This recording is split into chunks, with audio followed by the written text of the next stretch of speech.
is going on, fellow viewer? This is Steampunk J here, coming at you from my humble art studio, and welcome to another edition of Steampunk J's Reacts and Draws Hurricane Tracker. And I just got back from watching game number 15 of my boys, the Carolina Hurricanes of the NHL National Hockey League, and we just won the game. And let me tell you something all about it, because there is a lot that went into this game. First of all, this was a very special night right here. Like, wow.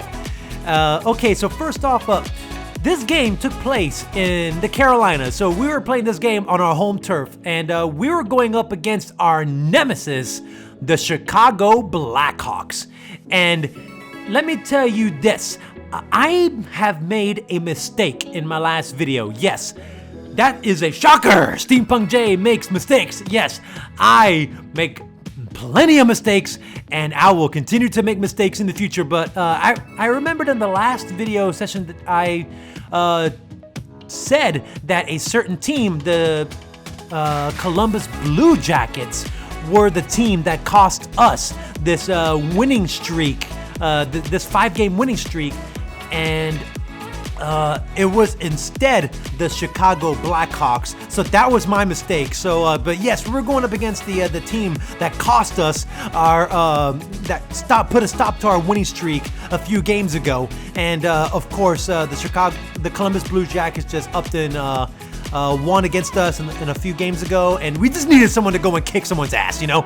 So yes, so in this game we were going up against the nemesis that we were feeling a whole lot of rage from. And on this game, usually the Hurricanes, they have black jersey night. We have alternative jerseys. So when we play on our home turf, we normally wear the red jerseys with the Hurricane logo on it, and when we wear our alternative jerseys, it's black with a hockey stick and 2 checkered flags on it. So that's a alternative jersey that we play on special nights. And what's special about this night, we didn't do any of those jerseys, but instead, this game 15 was recognized as Retro Game Night, in which the Carolina Hurricanes were wearing the jerseys of what they used to be called the Hartford Whalers. So many years ago, the Carolina Hurricanes, here's a little bit of history lesson for you. We weren't always called the Carolina Hurricanes. We had bought a hockey team from Hartford, Connecticut, and they were called the Hartford Whalers. And when we bought the team, we renamed it the Carolina Hurricanes, and that's what we've called ourselves ever since. But this retro game night, we acknowledged our history, and we were wearing the Hartford Whaler jerseys. We were wearing the color green. Yes, the Hartford Whalers. Our color was green and gray. So I felt that it was wonderful that we were paying tribute to the old team that we used to be called. And this night was known by many different names. I called it Retro Game Night. They called it Reverse Retro Night. It was also called Whalers Night. But this was a very special night where we were giving a callback to what we used to be called. So it looked kind of cool. Weird, but cool weird at the same time, that we were playing inside of a hockey arena where our color palettes is always bright red, and yet we see the Hurricanes, or as we were called, the Whalers, on ice. We were sporting this bright green color that just helped us stand out more from the game. So I thought it was pretty cool. The color palettes really jumped out at me throughout the rest of the game. So I really enjoyed, not only was it a good game, but just the color palettes and everything. It just made everything look much more appealing to me as an artist right here. So, but let me tell you all about this game right here. So this game, the Hurricanes playing as the Hartford Whalers tonight, going up against our nemesis, the Chicago Blackhawks. Our goalie for the night, number 47, Reimer, going up against the Blackhawks goalie, number 32, Lankinen. So Here we go, first period. Oh, we need to start off the game like this. We scored the first goal of the period by number 21, Nito Niederreiter. He scored a beautiful corner shot. And I was just thinking, okay, we're off to a good start.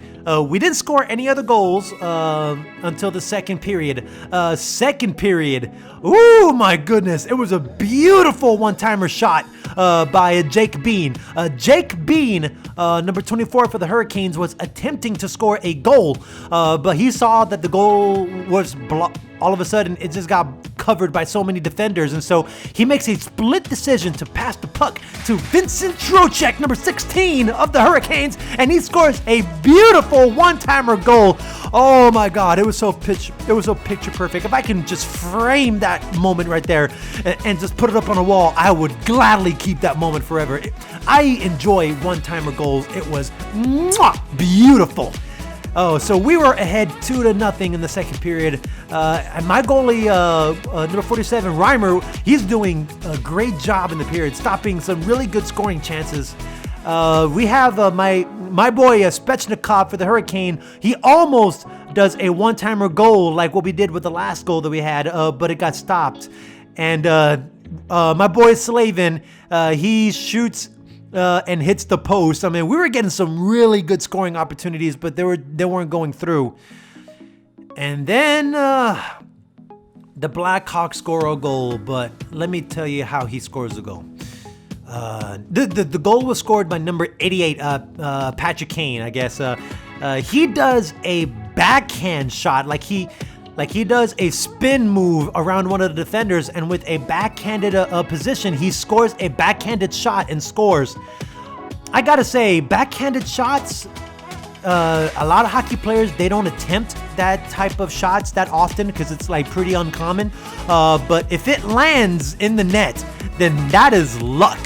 The backhanded shot that Patrick Kane scores was pretty impressive, but I hate it when we get styled upon when they score a goal on us. So and what's even more impressive when we look to the instant replays is that goal went through Reimer's arm. Like, my God, that looked like a sniper shot went through his arm right there. So I'll give that goal to Patrick Kane. That was pretty impressive.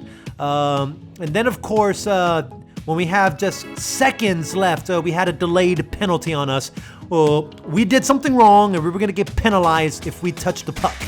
And, of course, the Blackhawks, they still maintained possession of it, and then they scored a goal on us with seconds left to go, and while we had a delayed penalty against us, and it was scored by the Blackhawks, number 51, Mitchell. So, yeah, when we look at the instant replays and seeing how everybody was in front of the goalie and we had only a few seconds left, Reimer, and let's be honest, I as well, we didn't think that he was going to take the shot with only seconds away, but we were both wrong, and we didn't expect that shot, and Reimer paid the price with that puck flying right past him. So, yep, so the game was tied 2-2. We go into the third period, and I was thinking, guys, we cannot lose in retro game night. We just cannot. And lo and behold, my boy, number 88, Nietzsche, for the Hurricane, he scores this pretty impressive goal where he shoots the puck at the goalie blocks the puck, and all of a sudden the puck goes flying into the air over his head and sneaks its way right behind him into the back of the net. Oh, and of course, number 88, he scores a power play goal, but that goal was so impressive. I mean, what are the chances that you just stop an incoming dodgeball, and yet that dodgeball just flies right over your head and just sneaks behind you into the goal right into the goal behind you? So it was impressive.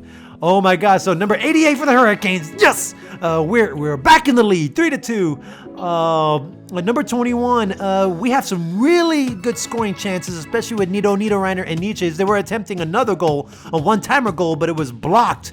It was a good setup when they were rushing him, but it was shut down bad. My boy number 37, Svechnikov, attempts a really good goal, a really good scoring chance, which I thought he almost got it, but no, there was no dice. He didn't let it go in. However, number 21, the guy that I seem to have butchered his name over and over again, Nito Niederreiner, he scores for the Hurricanes, his 9th goal of the season, and he puts us ahead 4-2. And I'm thinking, we're doing it. We're gonna do it. We're gonna make it. And of course, when a team is falling behind, they do the dreaded play where they do the empty net procedure, where basically they pull their goalie from the net, leaving the net exposed, but they get to throw in an extra player, giving them an advantage with only 3 minutes left in the game. And my boy, Jacob Slavin, the assistant captain of the Carolina Hurricanes, he just taps the puck from zone to zone. It looks like he was trying to clear the puck, but he just got lucky, and that puck just slides right into the empty net, and Jacob Slavin scores his first goal of the season. Way to go, Jacob Slavin, number 74 for the Hurricanes. Woo! He got lucky with that one. He looked like he was trying to attempt. He's like, you know what? I'm just gonna attempt it. I won't be disappointed if it doesn't go in. But oh, it went in. Empty net. Oh, so we were in the lead 5-2. We were like a minute away from winning, and then the Blackhawks, they get one last revenge attack on us, and they scored a goal on us, making the final score 5-3. But here's a note to self that I got from that last goal. It seems that every time the assistant captain of the team, Patrick Kane, number 88, gets the puck, he always scores a goal. Like, he's the sharpshooter of the team. So here's another goal for the Hurricanes. Note to the Hurricanes: keep the puck away from number 88. Just when I thought that Patrick Kane took the goal, it was actually another player, Zoderberg, that takes the credit, because it was another tip-in. And that's something that Reimer, I don't think there was a way that he could have stopped it. So, but yes, we won the game with the final score 5-3, and we won on Retro Game Night. And I love it when our goalie, number 47, whenever they win the game, he does this thing at the end of the game where he blows a kiss to the sky before everybody just dogpiles on him and congratulates the goalie. So, but I'm starting to notice this thing with Reimer. He, every time I see him blow a kiss to the sky, I'm just thinking, yes, that's right. Thank whatever gods may be, man, because this was your night, brother. Oh, so we won on Retro Game Night, and I was thinking, what am I gonna draw? We were talking about retro this and retro that, and of course, I wanted to include my girl Cyclone-Chan into this drawing up, and I was just thinking, what can I do that seems retro and stuff? It would be easier for me to like put like, you know, the Whalers jersey on her and be like, you know, that's my drawing. But I was just thinking, you know what? Since we're going back in the past, and Cyclone-Chan is sort of anime cartoon-ish, why don't I pay tribute to another retro thing that I always hold dear to my heart? And no, it's not anime Dragon Ball Z. I know what y'all thinking, but I was also Sailor Moon just popped into my head, and I was just thinking, you know what, why not pay tribute to this very first anime that I used to watch when I was young, and that was Sailor Moon on Cartoon Network, so on Toonami if we're gonna be specific. And so I drew her as a Sailor Scout with the Hartford Whalers symbol right behind her, and you know what, this drawing, it just spells retro for me, and the drawing was all thanks to this Retro Game Night of the Carolina Hurricanes versus the Chicago Blackhawks. We got our revenge 5-3, and I can't be any more happier than for my boys, the Carolina Hurricanes. So hope you enjoyed this video, and if you liked this retro drawing that I made, then don't forget to leave a like and comment down below. And if you want to see me do more reaction draws in the future based on the Hurricane Tracker, then don't forget to subscribe for more awesome content and hit that notification bell to always stay notified. To all my fellow artists and Heart fans out there, this is Steampunk J. And always remember to keep on drawing.